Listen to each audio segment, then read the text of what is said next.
Good evening. As Johannes maybe already said, my name is Michael. And today I will do an RxJS advanced talk on operating highly dynamic user interfaces. Let's start with the agenda. And first I want to introduce you into the actual problem of this talk. And then I will do a little bit of live coding, and in between the live coding I will introduce you into microarchitecture, event sourcing, CQRS, orchestrating and rendering UI interaction, and performance optimization. What I do in my free time is I run the Angular Vienna meetup. I founded an association. This is the third logo with the beard that is here to support Angular in Austria and all the surrounding countries, and I also earn my money by training. So if you want to book me as a trainer instead of Johannes, it's an option. But I'm from Austria, you know, German, Austria, not so easy. Okay, the problem, what is the problem? Normally you run into this problem in way more complex scenarios. I boiled it down to the very essence of this problem. This is my user interface, and the problem is I have in one single piece, in this component or in this user face, some state. This is this number here. I have some background processes, so I could start a tick, and this tick is running in the background and counting my state up or down, and then there is also the possibility to have some user interaction. These are the buttons down here where you can configure the background process. Let's start with the problem. As I said, it is live coding, so let's code. Maybe you know StackBlitz. If not, great tool, check it out. You can have an IDE online. And what I want to show you is this little piece of code here. I have my initial state that is related to all the user input here. I have a class that is called counter UI, and my counter UI contains all the buttons that are visible here, as well as some other options. Little bit more down, there is the first meaningful code. Increase the font? Of course, thanks for your input. Is it big enough for everyone? No? Perfect. So here I have my code. I have my two buttons here. Whenever I click one of those two buttons, I will return a 1 or a 0, and here I will render the counter value. So if I click a button, I have let me scale down, I have start and stop, so I can render some state. This is the very beginning of this exercise. The goal is, whenever I click the start button, I should start a counter with a given interval. The given interval is here under tick speed in our initial state. And then I have some more buttons. I have a reset button, count up, count down button. I can choose the speed of my interval, and I can also configure the amount, how much it will count up or down. The first challenge here is to start the counter, and then I can pause the counter, and when I click again on the start button, zoom in again, thanks for your input, and if I click the start button again, the counter should start again. So let's do this. Or maybe, before we start, let me quickly check what the level of the audience is. How many of you know RxJS? Nearly everyone, perfect. How many of you are using it on a daily basis? Half of it, perfect. Welcome to this talk. I hope you enjoy it. Okay, so I have this one and this two. And I can introduce a pipe, and I can say, whenever I receive a value, I want to start a new process. I want to switch from one process to another. So, of course, I will use switch map. I have here some state. Maybe let's call it is ticking. And whenever I receive is ticking, I can check if my is ticking is true, or 1. If it is 1, I will return an interval.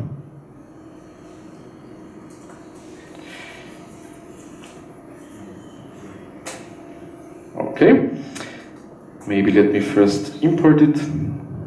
Not sure where is it also imported. And the interval will be 200 milliseconds, and this is defined in my initial state object. So I have my tick space. And whenever I receive a 0 or a false value, I will do nothing. I want to pause my stream. How can I pause a stream? Sounds crazy, streams are not pausable. What I will do, I will just switch to another stream, and this other stream will do nothing. So I will switch to a stream that never returns a value and never completes. This looks pretty good. If I click this start button here, I should see a tick. Oh, it's ticking, beautiful. If I click the pause button, I switch to the never stream and the stream stopped. If I click again the start button, what will happen? I will create another new interval and I will start from 0. First challenge done. Second quest is, let me check, start the interval again from the paused number. So the challenge is here to maintain a state inside of this interval. How to maintain a state? Well, I could create an external variable, const state, assign some whatever number, but as we know, this is not functional programming, and this is also a very bad practice because everyone can change this value and I have no control over it. The Rx way, maybe many of you know it already, is the scan operator. I will receive a value, I will receive a function, the function has an accumulator. You have to make it bigger. I have to make it bigger, even bigger. Can you change it to white background? To white background? Yeah. If it's possible. I have no clue, is it possible? No. Well, then let's stick with the stuff we have. 11? F11. Yeah, you see everything. Thanks, you are very smart. Maybe you should book his trainings. They do. So okay, I've received the accumulator. This is the state that I will maintain in this function, and inside I will return something else. I will return the accumulator and I will add 1 to this accumulator. Amazing, beautiful. I click the start button. The stream is ticking. I click pause. If I click start again, it should go on with 9. Challenge done. That's easy, right? Very easy. Okay. Third challenge. If I click the set to button, this is the button that let the counter jump to a specific value. I want to keep the tick ticking and jump directly to this value. The approach that we run currently is we merge all the inputs, and maybe let's try to stick with this approach and merge the next input whenever my counter UI is set to button is clicked. I will take this number from the set to button and I will directly return it, and then I could receive this number here. Would this be a good approach? Or maybe you can help me. How can we implement this feature? I started in this way. I merged the set to value into the other inputs, and here we have the chance to somehow take this set to value, put it in our scan function and display it. Are there any suggestions what we could do? Are we on the Angular meetup? RxJS? Okay, so it's not so easy. Maybe I could wrap all of these informations in an object and I could pass the whole object, is ticking true or false, and the set to number. I could pass it here to my switch statement. You can do everything with 10. I could do everything with tab, but then I have to maintain some variable outside, right? I know, it's an independent. Maybe let's stick with best practices in this talk. I mean, I'm not sure if you want to have bad practices or best practices, but I try to stick with best practices. Let's say we stick with this approach, we receive the whole object here, and then we have the problem that the state that I want to apply is lost here because I return an interval or nothing, and I hold my state in the scan function. To save you some time, I don't want to go on with this wrong approach because it is really not possible to achieve this. There's no way to implement this in a very clean way. I have some slides prepared. Maybe we see the answer in the slides. The first chapter in the slides is a microarchitecture. Maybe we can solve this problem when we organize the code in this file a little bit better and more structured. Let me introduce you to this microarchitecture. I have 6 sections here. I have constants, space observables, side effects, subscriptions, helpers, and custom operators. And at least I believe if you stick with this structure, you have your code maintainable, extensible, and you can easily orient it in this code. Where is which part of my functionality? What are constants? Constants, of course, are static data, JSON files, interval rates, UI elements, and in some cases you can move parts of this application, of this data, into a separate file. The next part is the base observable.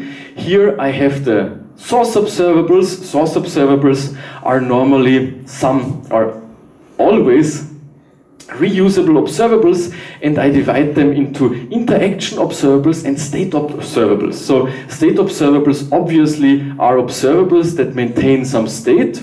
I retrieve my state from these observables, and interaction observables are observables that provide me with some comments from the user interface to some other functionality of this example here. And then I have intermediate observables. What are intermediate observables? Intermediate observables are a combination of these source observables where I maybe merge 2 things together. A very easy example is my set2 button. There is this button, and then I have the input box where I can type in the number, and whenever I click on the button, I return the last value of my input box. So this would be a good example for an intermediate observable. The next section are side effects. And I divided these side effects in 2 groups, into input and output observables. What is input and output observables? I know it's a crazy name, I'm working on it. Maybe after this talk I will have better names, we can discuss it later on. With input observables, I mean stuff that I render in the view, so I receive it and I put it into the view. Or output observables are things, commands from my user interface that trigger some change, that do something else, but not render something. And then I have async observables. These are my background processes. These are not rendering processes, not some input from the user interface. These are some background processes like our tick, for example. And then I have the subscription block. And there are some best practices to deal with subscriptions. In best case, you move all the input and output observables in a merge function. Of course, you have to maintain an order here. In best case, you unsubscribe declaratively. Maybe you maintain only a single subscription, would be very cool, then we have to deal with just one subscription. And in some frameworks, maybe let's say in good frameworks, you have stuff that handles subscription for you. Examples for good frameworks are Angular and Angular. And then we have helpers. What are helpers? Helpers are all these functions that have common functionality not related to any specific thing, and also these helpers are in most cases separated into a file. And the last part is custom operators. As you know, it is very easy to create custom operators, at least since version 6 of RxJS, and I divide my operators into creation methods and into operators. And always, or best practice is to maintain your operators in many files. One file per custom operator. You know, tree shaking and this stuff, well, would be cool. Okay, so let's try to solve this problem by just restructuring all the code and organize it a little bit better. I will stick with your advice and hit the F11 button. I hope the... What? So, is it good? No? No? You're breathing into the light. Ah, okay, yeah, that's the problem. If you're a human, you have to breathe, you know. Okay, I cannot stick with this F11 button. I want to copy something. You should get a Mac. Let me quickly check where I have these sections. Yeah, here I have all my code sections, and I copy all these code sections into my file. Zack. And then I restructure my file. I have my initial count state, and I have my UI element here, and I move this under constants. Amazing, beautiful. What else? We have this merge function. I could copy this merge. What is this function doing? It renders some stuff. Okay, so rendering is a side effect. Let's move it under side effect, under the input side effects. Here, I could say, let's call this render count $, and then I go down here and I subscribe to my counter, and this subscribe block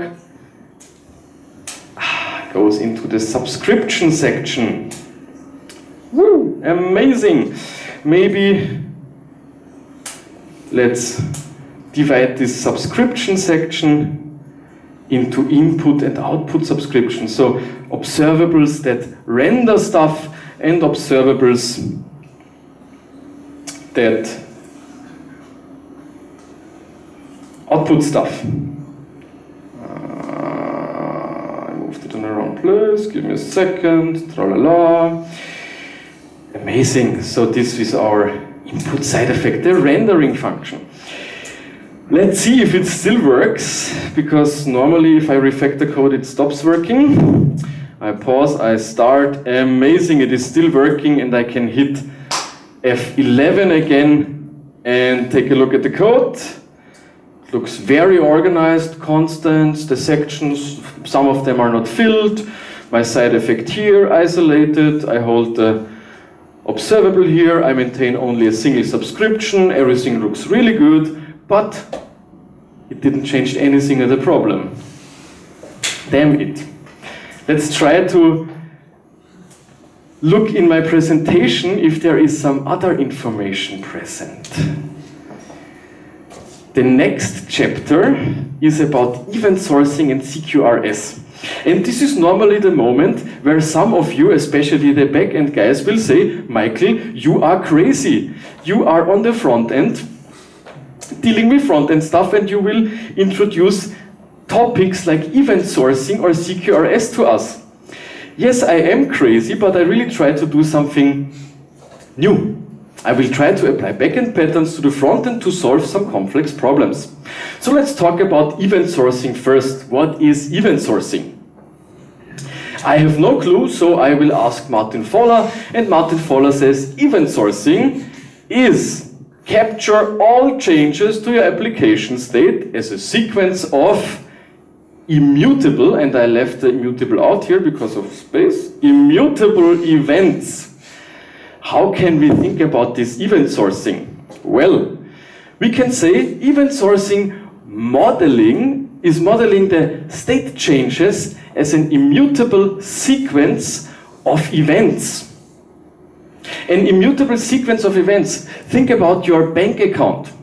And your events or your comments to your bank account are add €1, add €2, subtract €3, add €10 again, subtract €50. And if you want to know how much money you earn, you just reduce all these minus and plus values to some end result, and then you know what's on your bank account. Especially in bank systems, this is a very often used pattern.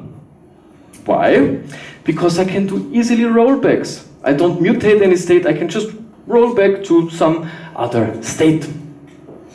So event sourcing is not mutating your state like you would do in a relational database. It is keeping all your events in a list and then retrieve the state from the whole list of commands to your state. Let's try to set this up in our code.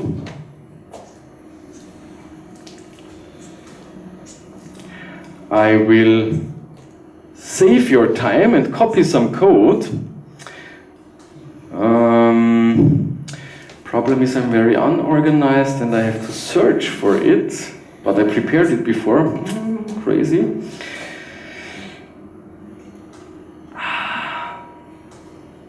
Where is it here?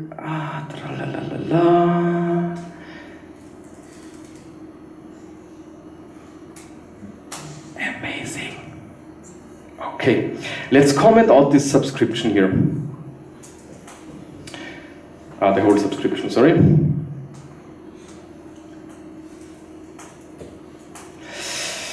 Let's go up.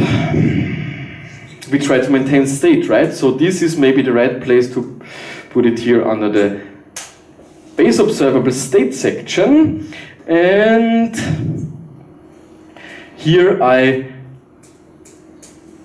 implement, what is this? No clue what this is.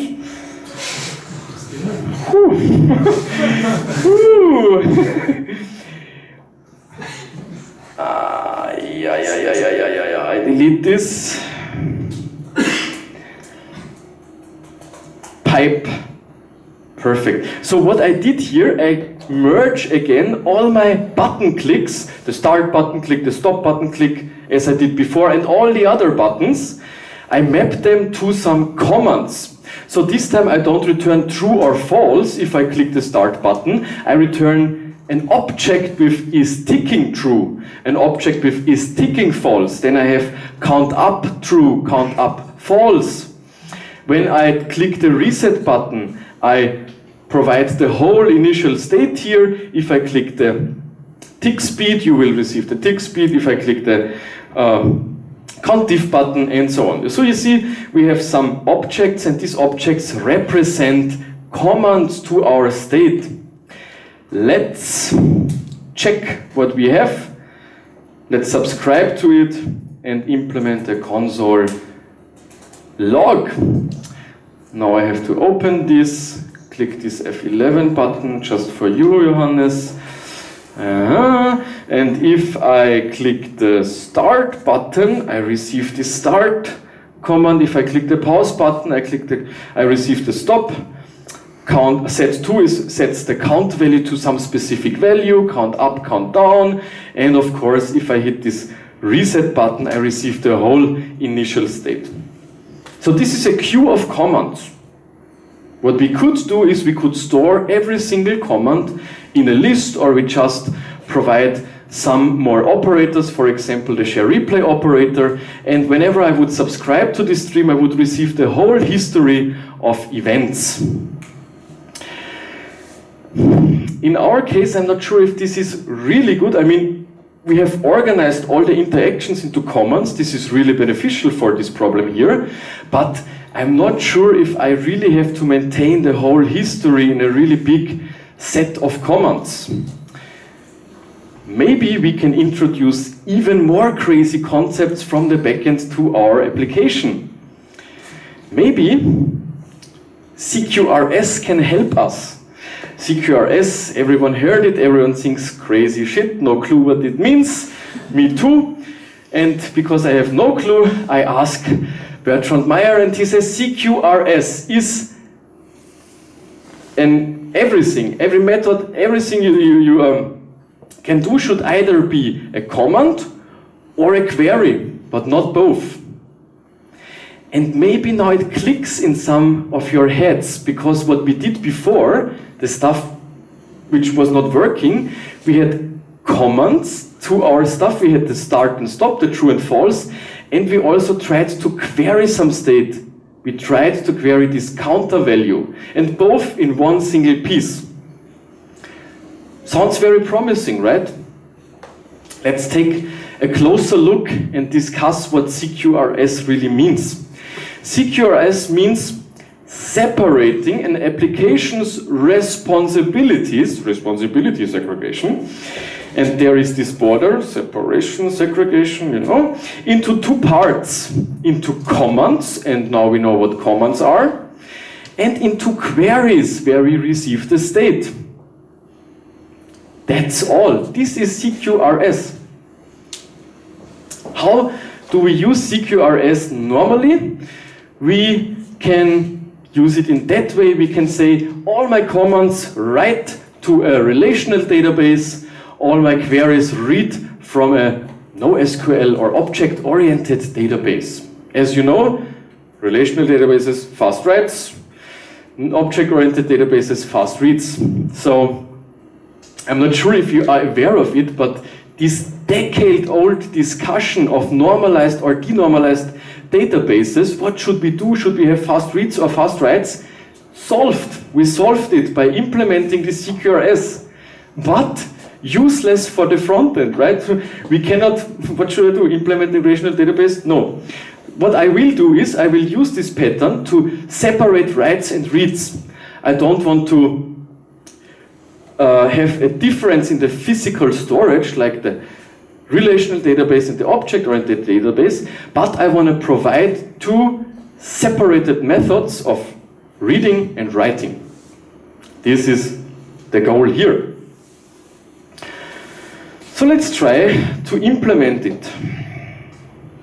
I'm good in time. Go away. Help. Stop. Stop. Ah, it stopped. You see? No, it's not stopped. Can you stop? No, it stopped. F11. I have these counter commands, and what I want to do is, so these are my commands. Now I need some queries, or I need at least some way to retrieve state. Let me introduce another observable, and this observable is called counter, a second, state. Boo!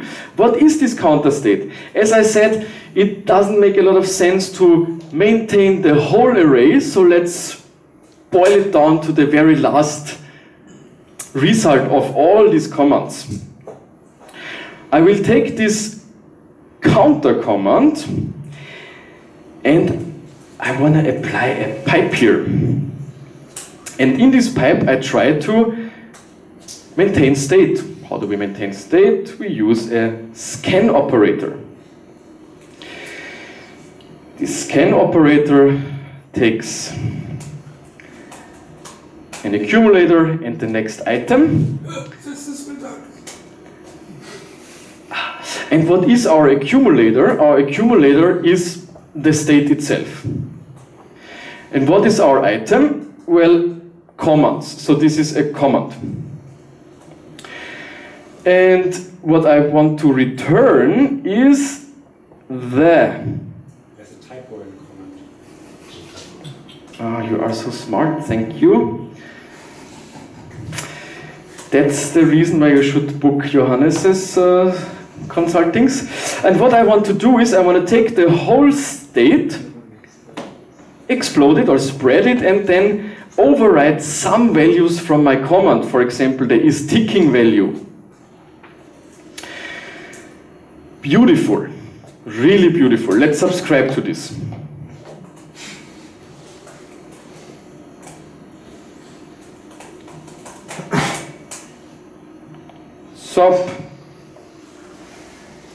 Subscribe. I see. One more press, and we are good to go. Amazing. I click this button, now my state is ticking true. I click this button again, now my state is ticking false. This works very well, but it's not the whole state, so maybe let's use our initial state and use this value as our very first value of this counter state observable. So the very first value is done with start with. If we take a look at our result here, now we see that we have the whole counter state here, and whenever I interact with some of those buttons, I retrieve again the whole counter state, but some of those values changed. Very cool. If I'm a little bit late and I subscribe to this counter, it would be nice to retrieve the last value and then all the new values. That's also not that hard. We can do it with a share replay, and I want to share and replay the last value. Amazing. What we have now is we implemented some logic that handles our state here. We have some logic that is able to handle all the different interactions here and maintain it, and I can retrieve it. So what we did is implementing the right part, the query part. We also implement the left part, the... Can you stop? What?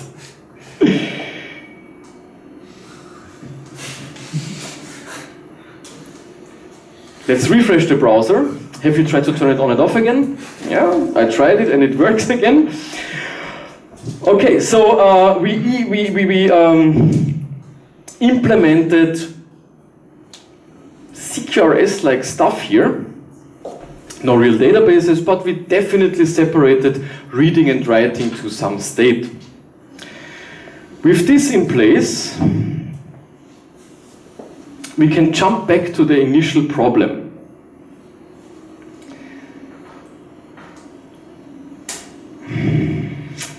The initial problem was here.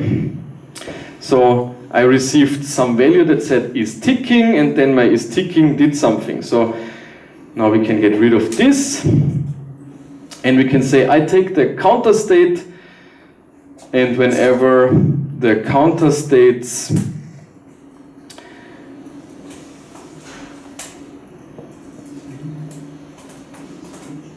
is ticking property changes,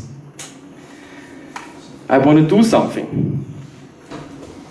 Let's call this stream is ticking $. Let's format everything a little bit, and I have good in time. Beautiful. I have this is ticking stuff here. What is, make it big, size matters. Here we go. So what is this observable here? Which type? It's not a side effect anymore. This is an, I would say, intermediate observable. Or maybe a state, let's move it to a state observable. As you see, I'm not sure what I'm doing. Here we have state. Let's move it here. Perfect, I have is ticking, and now I can use this is ticking to do something. Whenever I do something, I try to test it, because whenever I touch code it breaks. So let me quickly test if this is still working.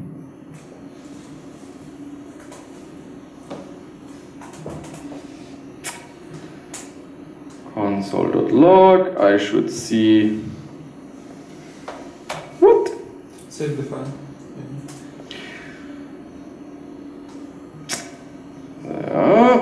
Let's scroll down. Perfect. True, false, true, false. Amazing. Okay. So this stuff is working.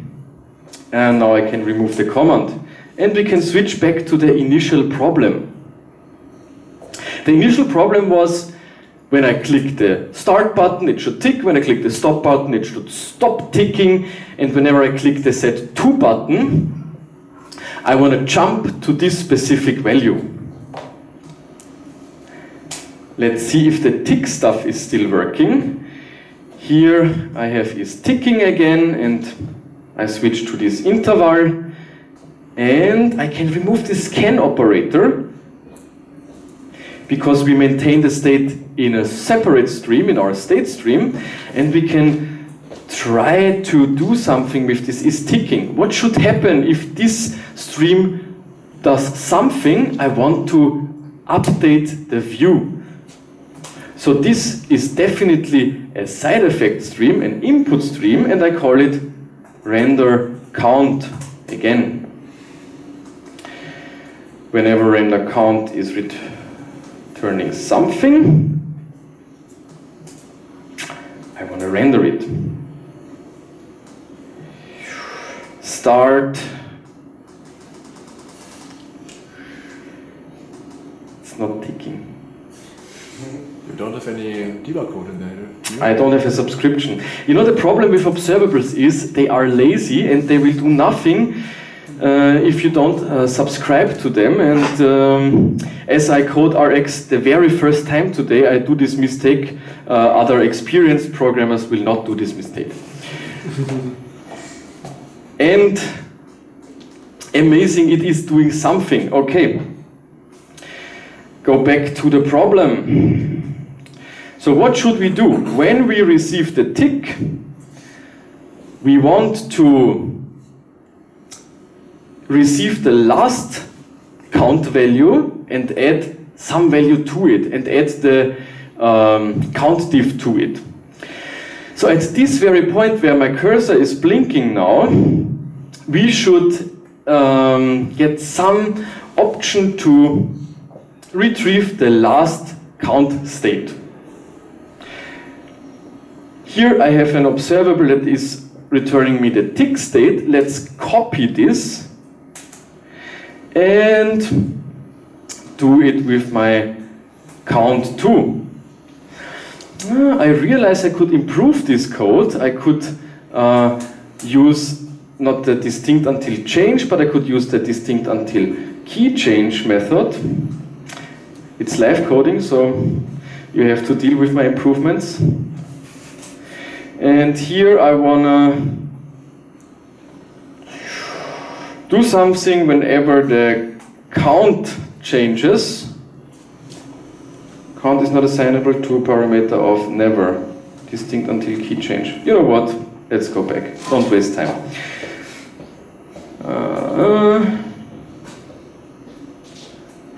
Count. Okay, now I have this count observable. Quickly check if it is really working. Console.log. Go here, and if I click the set to button, I should receive 10, and if I increase this value here, I should receive 12 or 42. Perfect. Okay, this count stream here is working, and now I just need some option to receive the last value of this count stream. There is an operator that is called with latest from. Maybe, it sounds really good, maybe it can help us. With latest from count state. What this with latest from function will return is an array. What I will do is I want to include a projection function because I'm not interested in the number of the interval. I'm only interested in my count. And then I return the count. At this point, I have the last value of my count, and now I could introduce a map operator, take this count value and say, please take this count value and add from my setting the count diff to it. In this case, it is 1. Map, tra-la-la, why is this crazy? I have no clue. It should work, so I trust in myself. Should I trust in myself? No, it's not working this way.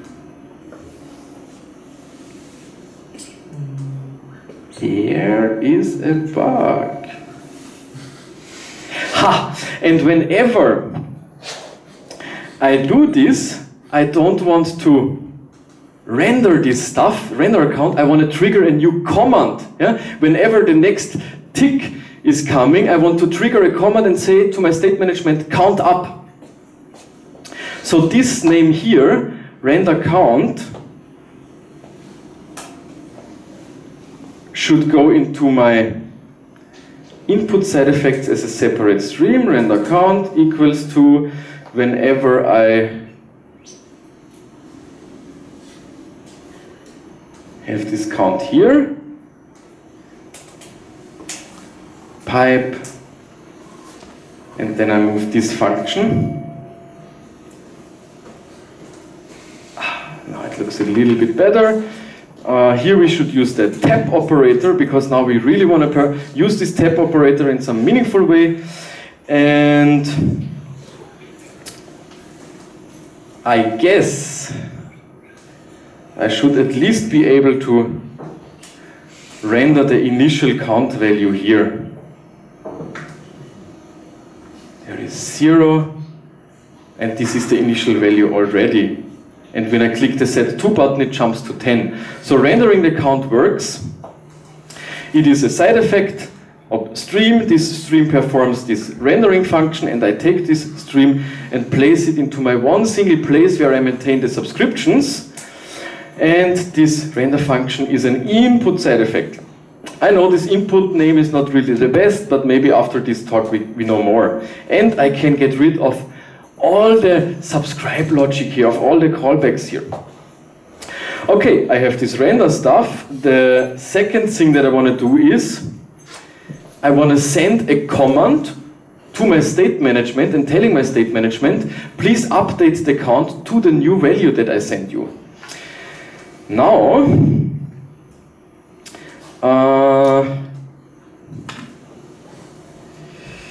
I leave this, I uncomment this, and let me call it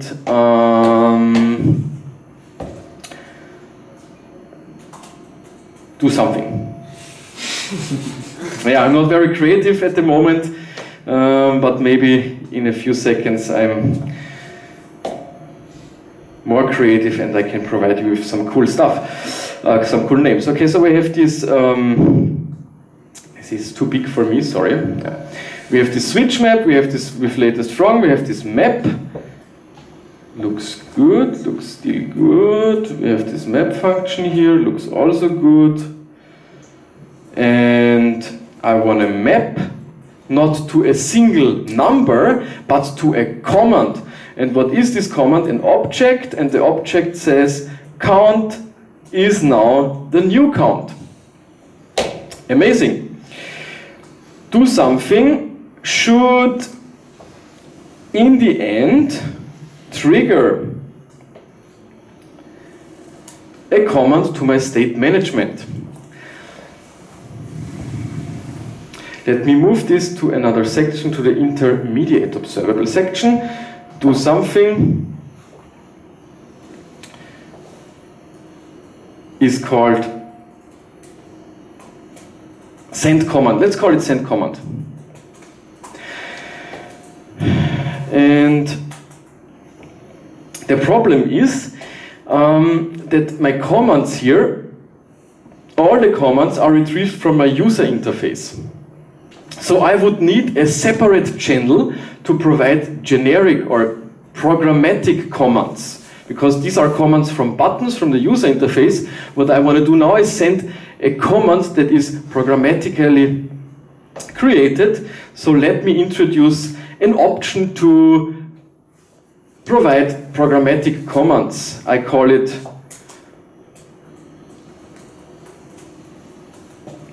programmatic command.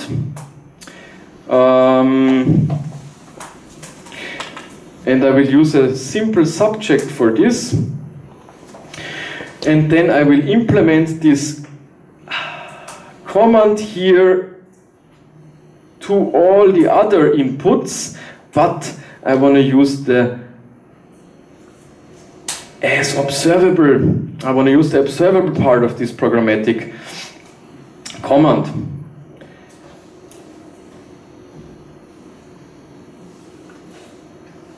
This is definitely not right. This looks a little bit better. No. Yes, maybe. Where's the bracket? Okay, what is this? Ah, ooh. Ooh. Okay. Now it's working. So I place this programmatic command here. Whenever I call next on this programmatic command, I will emit this command into my stream of other commands. I will use this programmatic command in my send command stream. Tap, here I have the command. Whenever I receive the command, I use this subject to send the next command to my state management. A little bit bigger, yes, thanks for reminding me. This is a very big, but okay. Okay, where are we? We have this send command stream. This is definitely not a render function. This is definitely something that is an output side effect. Okay, let's move it back to side effects. Yeah, here we go. Here I have send command. I subscribe to it, so I will trigger this programmatic next whenever my is ticking stream switches to the interval. You know the whole story. So at the moment, I'm not able to run this code because of some wrong comma at line number 102. And if I add this comma, the project renders again, and I could try to click the start button again. And if I click the start button, the stream is ticking again. Woo! Incredible. I can pause it. 40. Unfortunately not 42. Now I have 42, so I can start and stop it. And if I click the set to button, it should jump to 10. When it is ticking to 10, and also when it is paused to 10. Oh, so by implementing this crazy idea of event sourcing in combination with CQRS in the frontend, we solved a very, very complex problem. And all we have to do now is wiring up all the other inputs here. We have the count up, count down, and we have the tick speed and the count diff. Let's start by creating some more observables. Here it is ticking, here we have count. There is also the tick speed.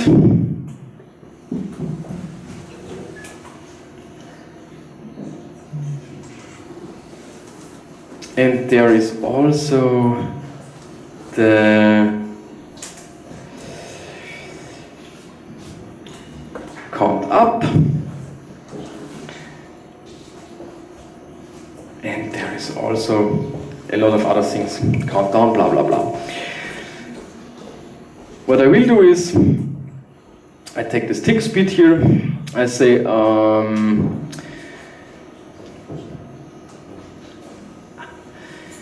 whenever is ticking or the tick speed changes, so one of both, how could we get a stream that emits a value whenever either the is ticking or the tick speed changes? There is an operator that is called combine latest.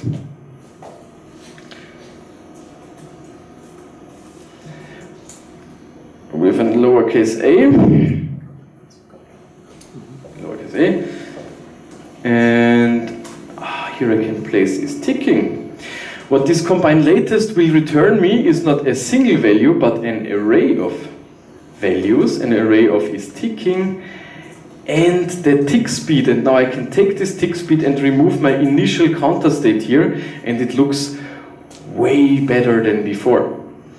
Let me quickly wrap this into braces. Amazing. Now we could have dynamic interval, or if it works, we should see a dynamic interval here. I can click the start button, and whenever I increase this number here, the tick slows down. Whenever I decreases this number, the tick speeds up. Can pause it, can reset it. It is beautiful. Okay. There are some more slides, I guess, right? Let's check if we have enough time to take a look at the last slides. We have 8 minutes left, so enough time. The next part was orchestrating UI, interaction and rendering, and there is only a tiny little thing that you should know when you orchestrate this. It's the most complex slide. There is first subscribe to render functions, then subscribe to all the interactions. And this is basically what we already did. If we take a look here, we have our render function and we have our command. If you do it the other way, your view will always be one off, right? Because if you send the command and then render something, it will not really work. Okay, this is implemented. And as a last part of this exercise, we will talk about performance optimization, where and when to optimize performance. And this is something that we really should take care of. Start with your performance optimization at the end of your project. Yeah, important. When should you, or where should you introduce performance optimization? Maybe you wanna render or trigger the render side effect only if something changes.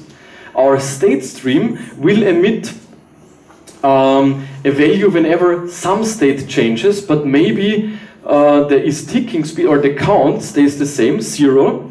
If the count stays the same, we don't want to render the same number again. So this would be a good place to implement this distinct until changed as we did. Another cool thing, if you have a very rapid process, a very rapid rendering, you could schedule all your tasks over animation frame scheduler. If you're interested in this topic, there is a very cool talk at Angular Connect from a very cool speaker. You can check it out. Next, performance optimization. You could sample frequent comments. For example, if you fetch something very frequently or do other stuff in a very high frequency, you could sample this stuff down and do it less often. If you have some inputs where the user types stuff, maybe you can debounce this typing and you not only send every single character, but you send a group of characters. And of course, something that is not trivial, and some people do it, if you work with arrays in RxJS, you don't have to use RxJS operators, they are not that fast compared to standard built-in array first class functions, so our standard operators of arrays. You can also have a map, filter and reduce on arrays, not only on streams. The only way where you should use observables to process arrays is if you deal with a huge array, with a really, really big list and you have many, many operators, then you will reduce the memory that is taken for these tasks, because observables process item by item and not operator by operator. Back to the code, I have 4 minutes left. Let's check where we could implement performance. We have already implemented here, okay. Then I will do something else. Then I will refactor some functions into a custom operator. So this is very often used. So I could go down to my custom operators, to my operators here, and I can say const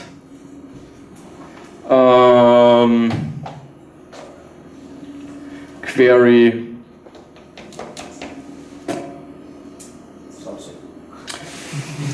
performant stuff operator,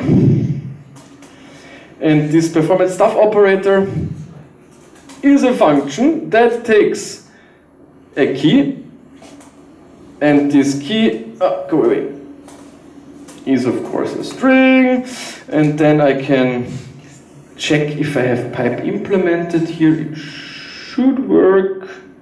Let's go down to ring, okay, and then I can take this performance stuff operator. Let's call it query distinct. Maybe this is a better name, and place it here. Query distinct with count.